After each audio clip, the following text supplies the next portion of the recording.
Dear students, अब हम MDCAT के यूएचएस के टॉपिक 6 यानी वेव्स को डिस्कस करेंगे। तो वेव्स को डिस्कस करने से पहले या इसकी क्लासिफिकेशन को डिस्कस करने से पहले हमें यह पता होना चाहिए कि what is meant by wave, wave किसे कहते हैं। तो आइए देखते हैं जी। Wave basically disturbance in a medium है। Disturbance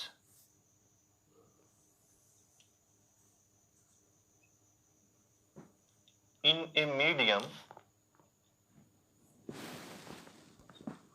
is known as wave। उसके अलावा एक और बात याद रखिएगा, अब जो मैं बात डिस्कस करने जा रहा हूं बेटा, ये बात एमसीक्यूज में भी पूछी जाती है कि जो वेव्स हैं ये एनर्जी और मोमेंटम को ट्रांसफर करते हैं विदाउट ट्रांसपोर्टिंग मैटर। तो वेव्स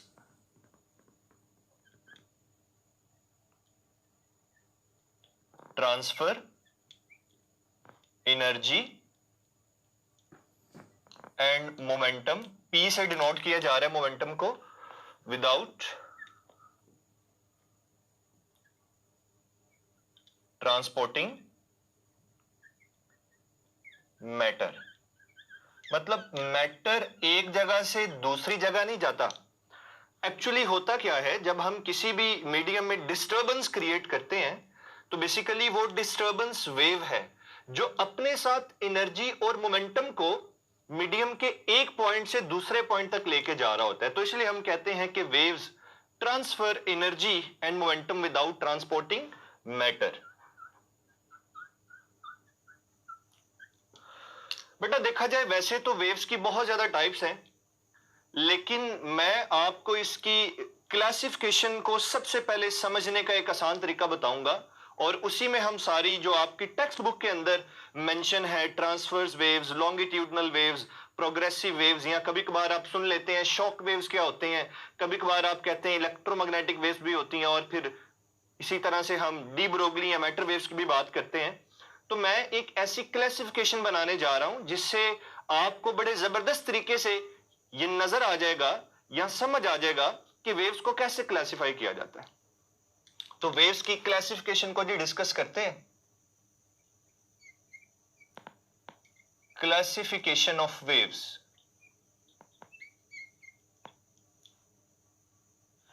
बेटा अगर देखा जाए तो वेव्स को हम तीन तरीके से कैटेगराइज करते हैं, तीन मेजर हिस्सों में कैटेगराइज करते हैं। अब वो कौन कौन से हैं आइए देखते हैं। नंबर वन,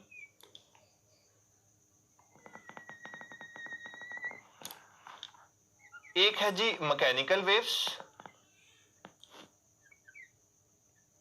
मैकेनिकल वेव्स के बारे में आप जानते हैं कि मैकेनिकल वेव्स ऐसी वेव्स होती हैं जिन्हें एक जगह से दूसरी जगह प्रोपोगेट करने के लिए मीडियम रिक्वायर्ड होता है।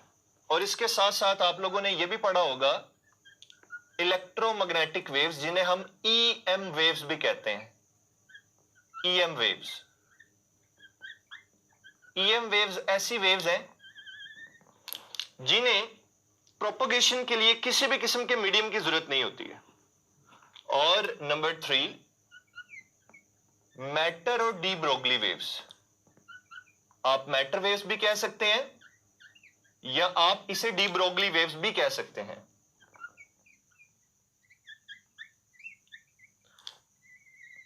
तो ये बेसिकली तीन मेजर क्लासिफिकेशंस हैं वेव की। तो सबसे पहले देखते हैं जी मैकेनिकल वेव्स क्या होती हैं।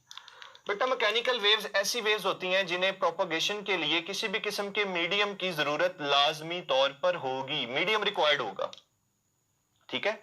और इलेक्ट्रोमैग्नेटिक वेव्स ऐसी वेव्स होती हैं जिनकी प्रोपोगेशन के लिए मीडियम रिक्वायर्ड नहीं होता है। फॉर एग्जांपल लाइट वेव्स की आप बात कर लें। और मैटर और डी ब्रोगली वेव्स क्या होती हैं, इसके लिए मैं एक पॉइंट लिख रहा हूं, ये याद रखिएगा, इंपॉर्टेंट है। एसोसिएटेड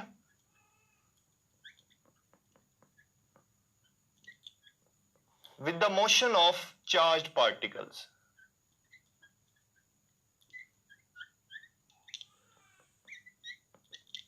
चार्ज्ड पार्टिकल की मोशन से एसोसिएटेड होती हैं।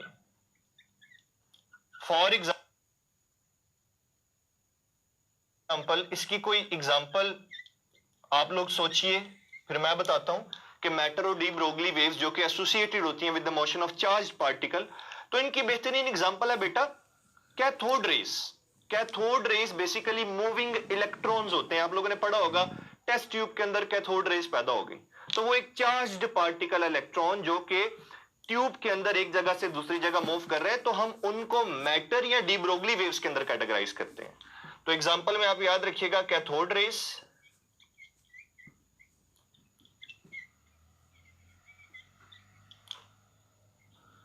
नेक्स्ट अब एक और बात को मैं यहां पे डिस्कस करूंगा कि ये जो मैकेनिकल वेव्स होती हैं इन्हें कितने पार्ट्स में कैटेगराइज किया जाता है।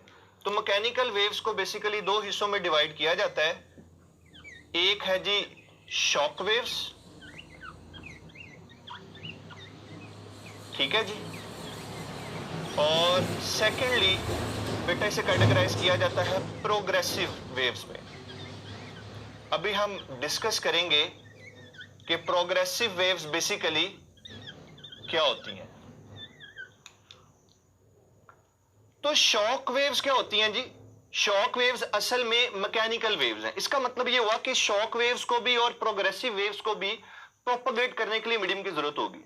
अच्छा, शॉक वेव का वर्ड आपकी टेक्स्ट बुक में यूज हुआ है बेटा। अगर आप अपनी टेक्स्ट बुक के चैप्टर नंबर 8 में जहां पे factors affecting speed of sound को डिस्कस किया हुआ है, तो नेक्स्ट पेज पे राइट अपर कॉर्नर पे उसने शॉक वेव्स का जिक्र किया, और वो ये है कि जब कभी एक जेट प्लेन एयर के अंदर स्पीड ऑफ साउंड से ज्यादा तेजी से मूव करता है तो एक शॉक वेव पैदा होती है।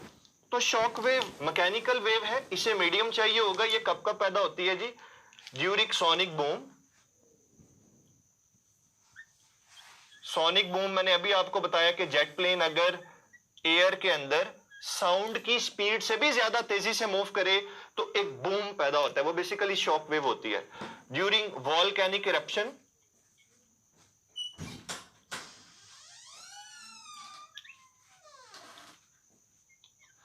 और ड्यूरिंग अर्थक्वेक।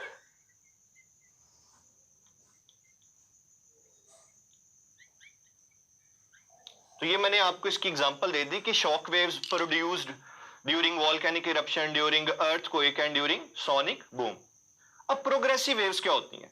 प्रोग्रेसिव वेव्स ऐसी वेव्स होती हैं जो कि एनर्जी को ट्रांसफर करती हैं by moving away from the source of disturbance. ये आपके टेक्स्ट बुक में भी लिखा हुआ है, बड़ी सिंपल सी डेफिनेशन है। जैसे आप एक स्टोन को लें, आप उसे पानी के अंदर फेंक दें, तो जिस जगह पे स्टोन जाके गिरा वो सोर्स ऑफ डिस्टर्बेंस था। अब वेव उस सोर्स ऑफ डिस्टर्बेंस से अवे मूव कर रही है और एनर्जी ट्रांसफर कर रही है। तो ऐसी वेव जो सोर्स ऑफ डिस्टर्बेंस से अवे मूव करते हुए एनर्जी और मोमेंटम को ट्रांसफर करे, उसे प्रोग्रेसिव वेव्स कहते हैं। बेटा अब इन प्रोग्रेसिव वेव्स को अब मजीद दो हिस्सों में हम डिवाइड कर देते हैं। अब ये वो हैं जो कि आप सबसे ज्यादा फेमिलियर होंगे इनसे। आप लोगों ने नाम सुना होगा ट्रांसफर वेव्स का, आप लोगों ने नाम सुना होगा लॉन्गिट्यूडनल वेव्स का। तो अब मैं यहां पे मेंशन करूंगा जी ट्रांसफर वेव्स, और नंबर 2 लॉन्गिट्यूडनल वेव्स। अच्छा, ट्रांसफर वेव्स और लॉन्गिट्यूडनल वेव्स के बारे में हम एक बात बड़े अच्छे से जानते हैं। देखें, ट्रांसफर वेव्स ऐसी वेव्स होते हैं जिनमें मीडियम के पार्टिकल्स की जो मोशन होती है वो direction of propagation of wave के परपेंडिकुलर होती है। आप यूं समझिए कि मीडियम के पार्टिकल्स इस तरीके से मूव कर रहे होते हैं या वाइब्रेट कर रहे होते हैं, लेकिन जो direction of propagation of wave होगी वो ये होगी इस डायरेक्शन में। तो मीडियम के पार्टिकल्स की वाइब्रेटरी मोशन और direction of propagation of wave के दरमियान एंगल कितना है? 90 डिग्री का एंगल है। On the other hand longitudinal waves कौन सी होती हैं? ऐसी वेव्स जिनमें मीडियम के पार्टिकल्स की जो वाइब्रेटरी मोशन होती है, ये मीडियम के पार्टिकल की वाइब्रेटरी मोशन है और direction of propagation of wave भी इसी डायरेक्शन में है, यानी कि पैरेलल होती हैं। और इसमें जो आप एग्जांपल कोट करना चाहें तो आप साउंड वेव्स की कर सकते हैं, ठीक है जी। तो लॉन्गिट्यूडनल वेव की जो बेहतरीन एग्जांपल है वो है जी साउंड वेव्स।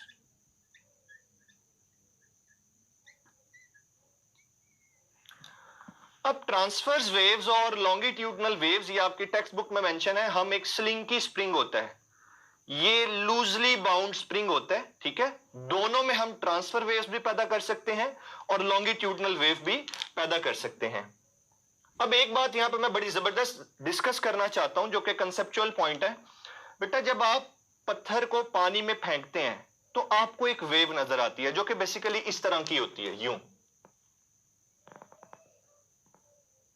और लेट्स सपोज दैट ये वाटर है, तो ये जो पोर्शन आपको वाटर के सरफेस के ऊपर नजर आ रहा होता है ना, इन्हें आप रिपल्स कहते हो। ये बात याद रखनी है, इन्हें क्या बोला जाता है?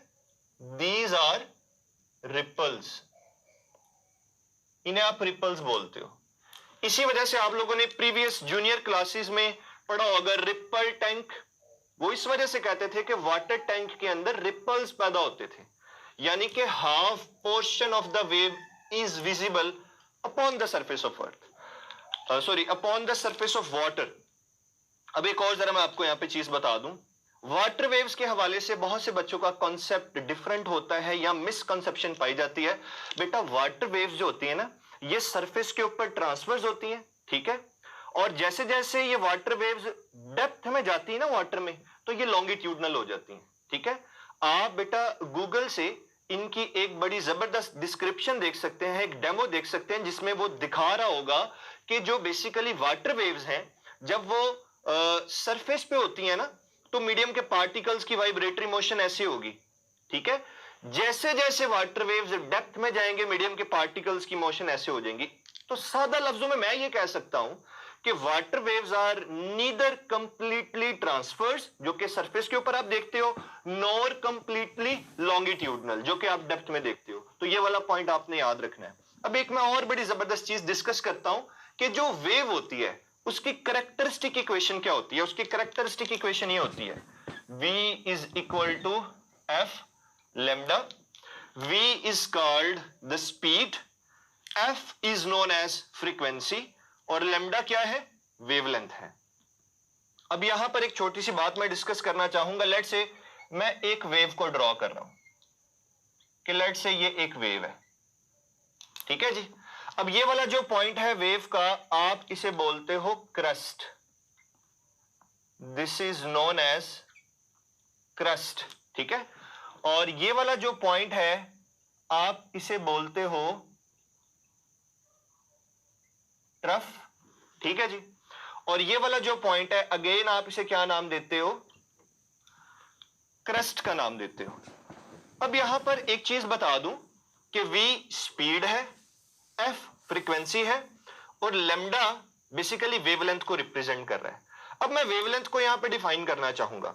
दो कंसेक्यूटिव क्रस्ट के दरमियान या दो कंसेक्यूटिव ट्रफ्स के दरमियान जो डिस्टेंस होता है, आप उसे लैम्डा कहते हो। ये आप लोगों ने जूनियर क्लासेस में भी पढ़ा था, और ये बड़ी अहम बात है कि दो कंसेक्यूटिव क्रस्ट की बात कर ली जाए या दो कंसेक्यूटिव ट्रफ की बात कर ली जाए, तो हम लैम्डा को आइडेंटिफाई करेंगे। लेकिन एंटीडस के अंदर बेटा क्या होता है, अगर आपको कोई क्वेश्चन आ जाता है और एक वेव आपको ड्रॉ करके दी होती है, तो फिर वहां पे बच्चों से बहुत मुश्किल हो जाता है, यानी आप लोग लैम्डा को आइडेंटिफाई नहीं कर पाते। हो सकता है वो आपको कोई ग्राफ दे के कह दे जी v is equal to f lambda से आप फ्रीक्वेंसी डिटर्मिन कर दें, लैम्डा डिटर्मिन कर दें या स्पीड डिटर्मिन कर दें। तो लैम्डा के लिए एक और बड़ी जबरदस्त बात याद रखिएगा, वो ये है, देखें जरा जी, ये मैंने एक वेव ड्रॉ की। एक जो वेव होती है ना, वो एक क्रस्ट और एक ट्रफ से मिलकर बनती है। ये बात याद रखिएगा। वेव लेंथ, बड़ी अहम बात बताने जा रहा हूं, गौर कीजिएगा। वेव लेंथ यानी वेव की लेंथ कितनी है। तो पहले ये देखिए, एक वेव क्या होती है? एक वेव क्रस्ट और ट्रफ से मिलकर बनती है। तो एक वेव की लेंथ क्या हुई, यानी कि क्रस्ट और ट्रफ दोनों ने मिला के जब एक पूरी वेव बनाई, तो हम कह सकते हैं कि ये एक पूरी वेव की जो टोटल लेंथ है, ये वेवलेंथ है, जिसे हम लैम्डा कह सकते हैं। Is that clear? ये एक पूरी वेव है, इस पूरी वेव की लेंथ को क्या बोलेंगे? लैम्डा बोलेंगे। Is that clear? ये पॉइंट क्या है? अभी बताया मैंने आपको क्रस्ट। ये पॉइंट क्या है? ट्रफ, ठीक है। अब एक और छोटी सी बात समझाता हूं मैं आपको। ये लैम्डा की बात कर ली, तो अगर मैं ये वाला डिस्टेंस देखूंगा तो ये कितना होगा? That will be lambda by 2, और इसी तरह से जो नेक्स्ट